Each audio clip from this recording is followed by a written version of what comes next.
Setelah libur Lebaran, timbul masalah yang kerap menggerogoti kota Jakarta, yaitu urbanisasi atau fenomena mengadu nasib di kota besar. Jakarta yang sudah tidak menjadi ibu kota negara, tapi nampaknya masih mempunyai daya tarik kemolekan bagi warga daerah untuk mencari pundi-pundi rejeki. Ada yang berhasil menjadi sukses, namun ada juga yang justru malah menjadi kaum terpinggirkan. Kriminalitas mengancam, kekumuhan menjadi pemandangan sehari-hari. Skill terkadang tidak diindahkan. Tentu kita berharap siapapun yang diajak ikut bergabung ke Jakarta benar-benar menyiapkan diri. Jangan pindah Jakarta tapi tidak bisa lebih inovatif. Jangan sampai pindah Jakarta menjadi Jakarta, tetapi menjadi solusi ekonomi kita semua. Jadi ini memang problem yang pasti akan dihadapi Jakarta dalam kondisi yang seperti ini. Tanpa menutup mata kan beberapa daerah melakukan PHK dan sebagainya. Dan untuk itu Jakarta pasti mempersiapkan diri. Saya dan Bang Dul kami sudah berdiskusi, kita tidak melakukan operasi justisia. Yang kita lakukan adalah lebih kepada kemanusiaan. Siapapun yang datang ke Jakarta harus ada identitasnya. Dukcapil akan mengecek itu, administrasinya dicek. Kalau dia mau mencari kerja di Jakarta, monggo, silakan. Asal skill. Asal dia mau ada pelatihan dan asal juga yang paling penting dia punya identitas. Kalau tidak punya identitas, enggak. Menurut Disdukcapil Jakarta, jumlah pendatang ke Jakarta untuk tahun 2025 diprediksi sekitar 10.000 sampai dengan 15.000 jiwa. Tentu saja persaingan untuk mendapatkan pekerjaan di Jakarta semakin ketat. Baik pemirsa, kita lanjutkan diskusi kita di segmen terakhir. Nah, ini saya mau nanya ke Pak Wibi. Kebijakan anggaran penting sekali. Bagaimana Pemprov kemudian diawasi oleh Anda dan teman-teman di DPRD itu agar anggaran itu memang diprioritaskan untuk pengembangan kompetensi, skill dari tenaga kerja kita. Bagaimana ke depannya kira-kira? Iya, ini penting ya anggaran, karena tanpa anggaran nggak mungkin kita bisa jalan apa-apa programnya. kan. Kita mendukung penuh ya, terutama untuk masalah pengangguran. Ini bukan hanya masalah pendatang, tapi bagaimana warga Jakarta ini yang hari ini ada 10 juta jiwa ini jangan kesusahan cari lapangan pekerjaan. Nah, untuk program yang 100 hari Pak Pram itu, termasuk dengan job fair itu, kita dukung. Silakan kerjakan. Anggaran dialokasikan. Butuh berapa? Yang penting ini bisa menjadi satu corong untuk masyarakat di Jakarta yang pengangguran ini bisa bekerja.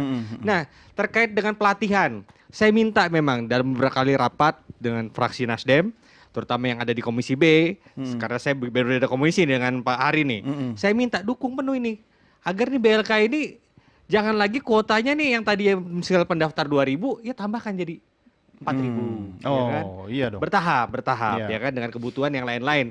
Karena kita peminatnya juga banyak ternyata. kebutuhan yang lain juga banyak. Terutama pertama kita juga butuh tentang sekolah gratis, Iya, betul. kesehatan kita, pembangunan infrastruktur kita. Jangan sampai nanti ada jalan berlobang. Itu kan komplain masyarakat hal-hal seperti PSO kita terhadap transportasi. Bagaimana dengan permasalahan climate change yang nanti jadi tantangan masa depan, itu juga harus kita pikirkan. Kalau APBD terbatas, libatkan sektor swasta mungkin lewat pemerintah provinsi atau DPRD bisa menggalang kerjasama CSR mereka untuk dukung program-program peningkatan ini skill. ahlinya Pak Hari ada di sini. Iya, Nggak makanya usah jadi ditanya, kadis. ya kan? Ya kalau dia tidak bisa mengorkestrasi teman-teman dunia usaha, pasti ada HIPMI, ada Kadin, semua Betul, pasti betul. mendukung penuh. Bagaimana lapangan pekerjaan ini bisa terbuka di Jakarta seperti itu, Mas Don. Setuju. Anda perlu dukungan apa sih Pak Hari saat ini dari pemerintah provinsi sendiri atau mungkin dari seluruh pemangku kepentingan? Ya baik, memang betul tadi Pak Wibi sampaikan. Jadi kalau saya buat program berkaitan dengan masalah pengangguran maupun kemiskinan, udah pasti didukung. Ya alhamdulillah dari tahun 2005 kemarin penyelesaian RKPD 2026 itu langsung didukung penuh. Yang biasanya katakanlah pelatihan itu anggarannya kemarin 20 miliar, sekarang dinaikkan 30 miliar. Kemudian Idealnya berapa sih?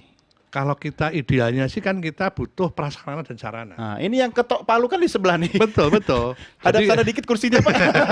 Ya idealnya Iya. berapa? Ini soalnya ini kebutuhan mendasar kan? Ya, kalau ya dulu gini, kalau setiap angkatan reguler kan 20. 20 orang satu kelas dari 33 program Ya, kejuruan. tapi peminat banyak loh. Permintaan banyak. Ya, Nah jangan dari dibatasi. 20 itu dulu setahun hanya 3 kali kelas. Heeh. Sekarang kita perbanyak menjadi 4 kelas. Artinya kan berarti nambah 25%.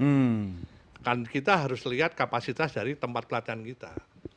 Nah, kemarin saya sudah mengusulkan kita perlu buat bangun lagi tempat pelatihan kita. Nggak kerjasama dengan sekolah?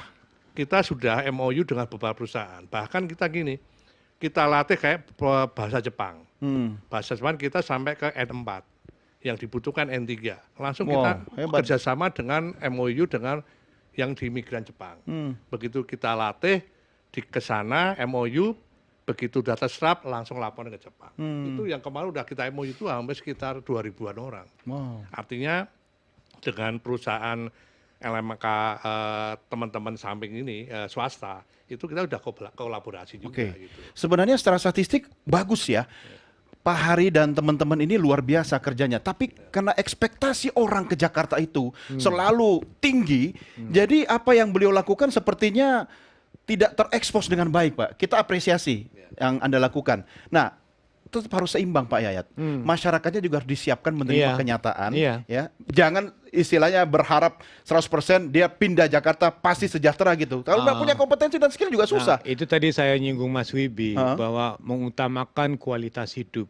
Kualitas hidup salah satu indikator adalah pada tingkat income, keterampilannya. Jadi pertanyaannya tadi, kalau mau income tinggi, pendapatan lebih bagus, kualitas keterampilan juga meningkat. Jadi seiring dengan kebutuhannya. Jadi kita harus akui sektor mana yang paling tinggi sisi salary-nya ya. Pasti orang mengatakan sektor keuangan, asuransi, jasa perdagangan. Sektor mana yang paling rendah? Yaitu di informalnya. Nah, pertanyaan tadi Pak Hari mungkin satu PR yang menarik adalah RKPD non APBD. Rencana kerja pemerintah daerah kalau dari sektor anggaran cuma dapat sekian nih pelatihan-pelatihannya. Tapi bagaimana non APBD-nya itu dari sektor swastanya? Justru yang agak kurang ini teman-teman swasta agak malu-malu untuk terbuka.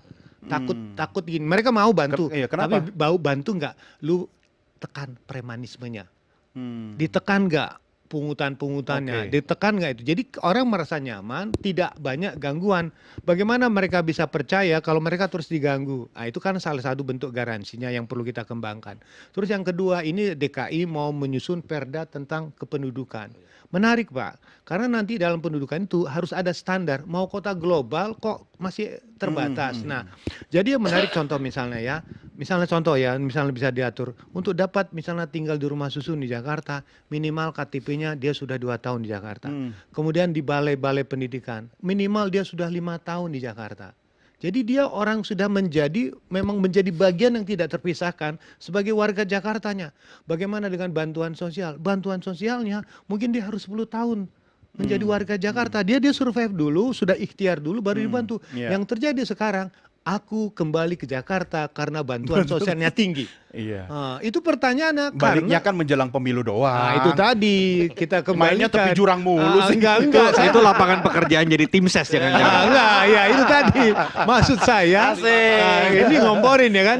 Maksud saya itu pekerjaan tim ses ya. Tapi bagaimana menurut saya? Kok nunjuknya sana tuh? Emang program Pertiburu dulu ya? Enggak kan? Tapi kan beliau sudah sering ketemu Pak Prabowo loh. Iya, maksud saya dibisikkan lah. Kita pertama satu, boleh datang saya sependapat, tapi ada standar yang nggak tahu. Nah, contoh ya, mohon maaf ya, di kota-kota lain di negara maju itu dia tanya dulu, mohon maaf Pak, yang ke Jepang Pak ya, kan N1, N2, N3, N4, paling rendah N4, ya kan, N4 ke N3, ke N2, itu berat banget. Nggak bisa diselesaikan oleh kursus. Jadi memang persyaratan keterampilan bahasa dengan LPK datang, maka kita harus buka. Kalau N1 yang sudah terampil, no problem N2. Jadi maksud saya, membuka link untuk keluarnya, itu harus juga terbuka. Pak Yayat, saya mau pinjam statement Anda tadi ini ke Pak Said. Maksudnya gini loh, anggota beliau ini juga harus punya kesadaran untuk meningkatkan skill dan kompetensinya secara mandiri. Jadi otomatis secara seleksi alam dia kan akan terseleksi kualitasnya gitu kan. Nah, bagaimana menjawab tantangan itu? Yang pertama, perusahaan dia harus menyiapkan satu biaya untuk pendidikan. Misalnya di Panasonic. Ada itu training-training yang disiapkan untuk peningkatan kualitas. Dan skill. Karena Panasonic berpendapat, saya rasa sama Toyota, Astra misalnya, ataupun perusahaan-perusahaan raksasa lain, pendidikan itu adalah investasi, bukan cost. Kalau dia cost, maka tidak di upgrade itu skillnya. Bahkan sampai harus dikirim ke Jepang, dikirim ke Amerika dan sebagainya. Itu satu. Jadi peningkatan itu bukan hanya menjadi beban bagi secara mandiri buruh meningkatkan skill, tapi upgrade skill itu dan kemampuan itu harus juga datang dari perusahaan. Yang kedua dari pemerintah. Pemerintah ini kan penyerapan wajib belajar 12 tahun. Keberadaan SMK secara nasional yang dibutuhkan dan konsepnya Habibie link and match itu sampai hari ini tidak tereksplor dengan banyak. Katakan Jakarta ada, tapi kan daerah lain enggak. Akhirnya datang ke Jakarta. Balik lagi bebannya jadi ke Jakarta. Iya. Oleh karena itu link and match terhadap kebutuhan industri yang saya cerita di Cibitung itu bisa benchmarking. Sampai Bu Ida Fauzia minta tolong mereka 3 Trimasketir ini dibikin di daerah Bu Ida, daerah mana saya lupa. Di kawasan-kawasan industri lainnya bisa SMK ya diadopsi. industri, Iya, betul. Khusus tekstil. Betul. Nah, misal kayak di Brebes tadi, kalau ada SMK industri tekstil di kawasan industri itu, pemerintah memberikan fasilitasnya, pemerintah pusat juga memberikan perhatiannya. Kalau perlu ada gelontoran dana membangun gedungnya, kan akan terjawab secara bertahap. Yang ketiga, apapun yang kita inginkan lapangan kerja, semua itu growth ya, economic growth, ekonomi harus tumbuh. Iya. Di negara-negara lain pun, capital city atau megapolitan sekitar kayak Tokyo dan sekitarnya, kemudian Shanghai dan sekitarnya, ataupun katakan di Berlin dan sekitarnya, itu negara-negara di mana ibu kotanya itu ekonomi tumbuh di atas rata-rata nasional. Nah, Jakarta kan berapa ekonomi growth-nya? Masih di bawah nasional. Sehingga penyerapan tenaga kerja tidak terlalu maksimal secara teori ekonominya. Oleh karena itu, pemerintah Jakarta untuk mengurangi juga beban terhadap datangnya di daerah, dia harus memastikan pertumbuhan ekonominya dikejar di tingkat melebihi nasional, kalau perlu 1,5 kali. 9% begitu? Ya, kalau perlu. Lihat penggeraknya dulu. Shanghai dengan Beijing, nasionalnya dengan Tiongkok lebih tinggi. Berlin dengan Jerman Barat 2 kali tinggi. lipat. Betul. Istanbul dengan Istanbul dan Ankara di Turki lebih. Karena dimanapun ada gula ada semut itu menjadi penting. Di sisi lain konsep. Nah, maka saya setuju meningkatkan pertumbuhan ekonomi, salah satu caranya konsumsi naikin. Konsumsi naikin, purchasing power. Salah satu purchasing power daya beli, betul. Ini PR naikin besar. upah Jakarta lebih bagus. Orang juga nggak bisa main-main masuk ke Jakarta. Lo harus punya skill, lo harus lulusan yang baik. Kalau perlu SMK, karena lo digaji mahal. Terseleksi ya. Oke, baik Bapak-bapak. Iya, kalau soal konsumsi tenang aja, sampai habis Lebaran aman. Yang dipikirin setelah Lebaran sampai akhir tahun ini ya kan. Saya berikan kesempatan Anda bertiga 30 detik masing-masing untuk closing statement. Tadi Bang Said sudah ya. Silakan Pak Wibi dulu. Ya, Jakarta milik semua, bukan hanya milik segelintir orang. Jadi kita sebagai legislator di Jakarta tentunya harus memiliki kebijakan-kebijakan yang pro terhadap masyarakat siapapun itu. Dan harapan kita yang masuk ke Jakarta juga punya skill set sehingga tidak membebani dengan ada peningkatan angka pengangguran dan lain-lain. Punya hunian, malah menumbuhkan perekonomian di Jakarta. Tapi bila mana tidak, bila manapun kurang, Jakarta juga harus mempersiapkan juga terhadap yang kurang seperti itu. Bukan tidak, belum ya. Kan proses ya. Seperti itu. Oke, Anda optimistis ya? Ya, pokoknya kita serve lah sebagai host yang baik. Oke, siap Pak Hari. Ya, Jakarta menuju kota global, tentunya kita berharap teman-teman di luar Jakarta, terutama teman-teman di Snaker seluruh Indonesia, kalau mau benchmarking ke tempat kita silahkan. Karena tempat kita sudah kita buat modern, fasilitasnya lengkap dan bisa untuk diterapkan di daerah masing-masing. Yang kedua, tentunya saya berharap masyarakat yang mau berangkat ke Jakarta minimal punya skill keterampilan dasar, itu saja. Terima kasih. Oke, benchmarking boleh tapi tidak berbagi APBD ya. Pak Yayat, silakan. Kalau di sini siapa suruh datang ke Jakarta, pertanyaannya tidak semua harus ke Jakarta. Jadi pertanyaannya kembali pada diri kita. Saya ahli pertanian, ada nggak pertanian di Jakarta? Saya ahli peternakan, ada nggak?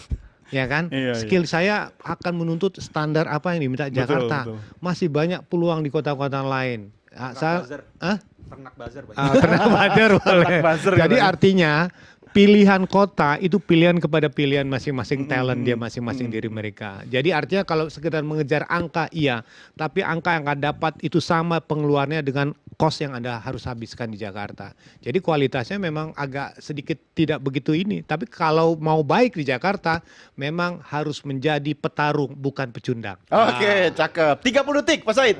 Jakarta adalah APBD terbesar di nasional. Ya. Oleh karena itu betul, maka pastikan ketika setiap rupiah yang dikeluarkan oleh APBD Jakarta, dia memunculkan economic growth yang berkualitas. Jangan menjadi paradoks economic growth tadi, Ya. 25% di APBD kok nggak bisa mengentaskan kemiskinan. Ya. Itu kan persoalan serius. Kok lapangan kerja tidak tercipta? Iya. Oleh karena itu mungkin tugas bersama ya memastikan bahwa setiap rupiah yang keluar dari APBD Jakarta yang 80 triliun itu gede banget. Iya.